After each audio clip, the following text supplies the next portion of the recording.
Hello, so the purpose of this short video is to introduce and also summarize lecture 30 of mcs360 Introduction to Data Structures. So today we will consider quadratic sorting algorithms.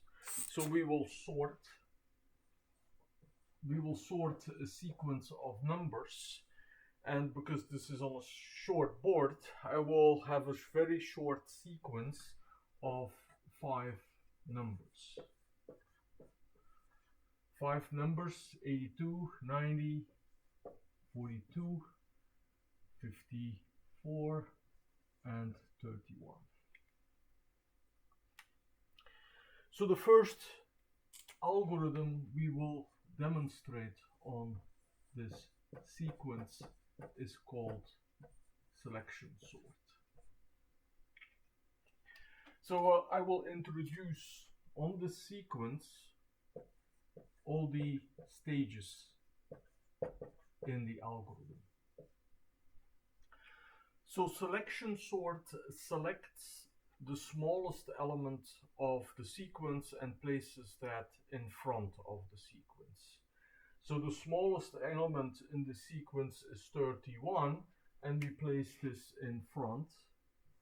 We swap it with the place that was first, so 82 gets swapped with 31, and in this first step only 2 elements are changing, and we have now a sequence of 1 element that is sorted. We continue with this. In the remaining sequence we select the smallest element, 42, and we swap that to the front. So I copy all the remaining elements. And I continue. 54 is now the smallest element. That gets swapped to the front. So I will have a sequence now of 3 sorted elements. And then in the last step we swap 82 and 90.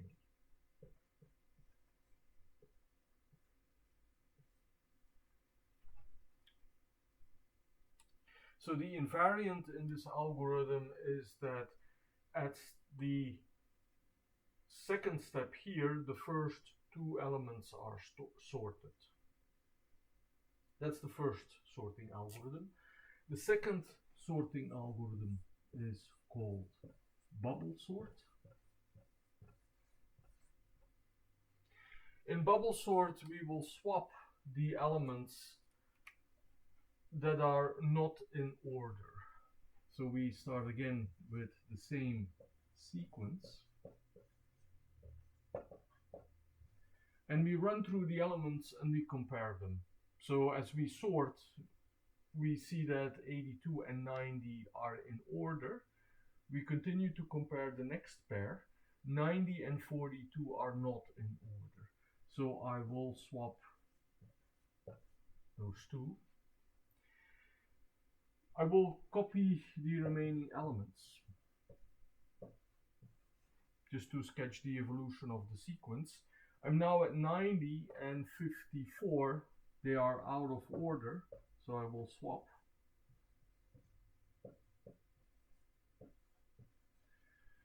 And as I'm here comparing 90 and 31, I see that I have to swap again.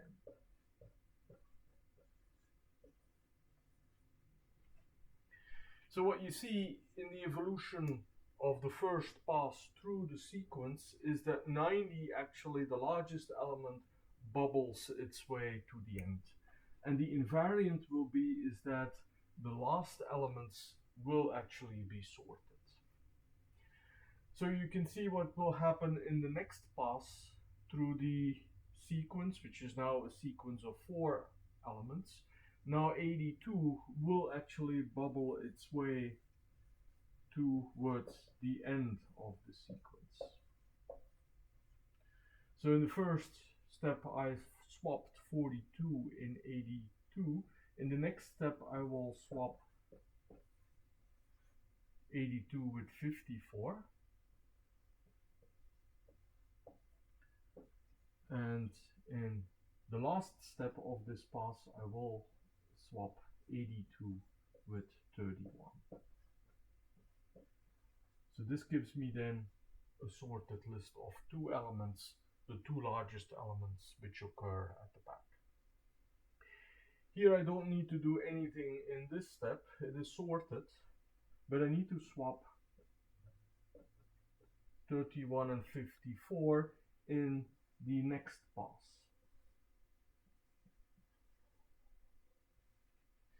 And then finally in the last pass I swap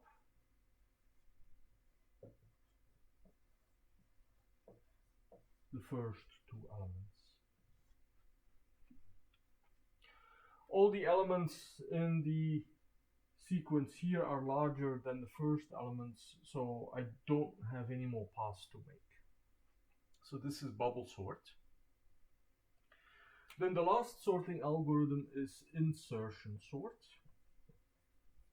So with insertion sort, you should imagine that you have a hand of cards and you receive the cards one after the other, and a new card that you get, you insert it in the hand of cards that you already have. So let's illustrate how this works on the sequence. So I start with the sequence of 5 numbers again. And I assume that I have already a sorted sequence. I have one number, 82, all by itself that is sorted. And I'm going to insert the next element. Well, 90 and 82 are actually already sorted. So now I have a sequence of 2 sorted elements. Then I will insert 42 in this sorted sequence. That means that I have to locate the position where it fits. It fits right up front, and then I have to shift all the elements in the sequence. 54 illustrates the more general case, so I have to insert 54 at the place of 82 and shift all the elements.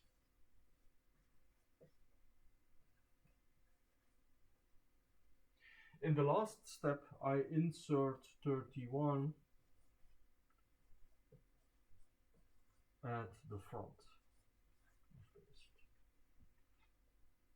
So you see the invariant here, the first element, so in the second pass here, the first two elements. After the second pass, the first two elements will be sorted. So these are quadratic sorting methods, all 3 of them.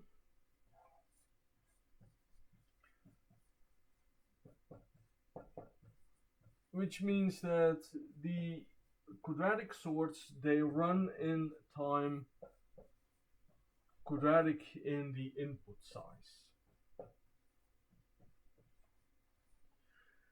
This means that if you double the size of the numbers, then the execution time will quadruple. That's what it means. So now, how do you analyze this? You analyze the number of steps that you have to make. So we actually have to make as many steps in general as the size. And during every pass, we actually need to compare all the elements in the sequence. So actually we make n steps and we are having n amount of work in general in the sequence. Now there are best cases and worst cases. Best cases, for example, when everything is already sorted. A worst case, for example, happened here at the very end of insertion sort, where we had to shift the entire sequence. So that was a costly move. So these algorithms are very simple and very effective for small sequences. Also quite great programming exercises. So the code actually illustrates, the posted code illustrates how this can be done, and the slides provide more background and more analysis for these algorithms. That is it.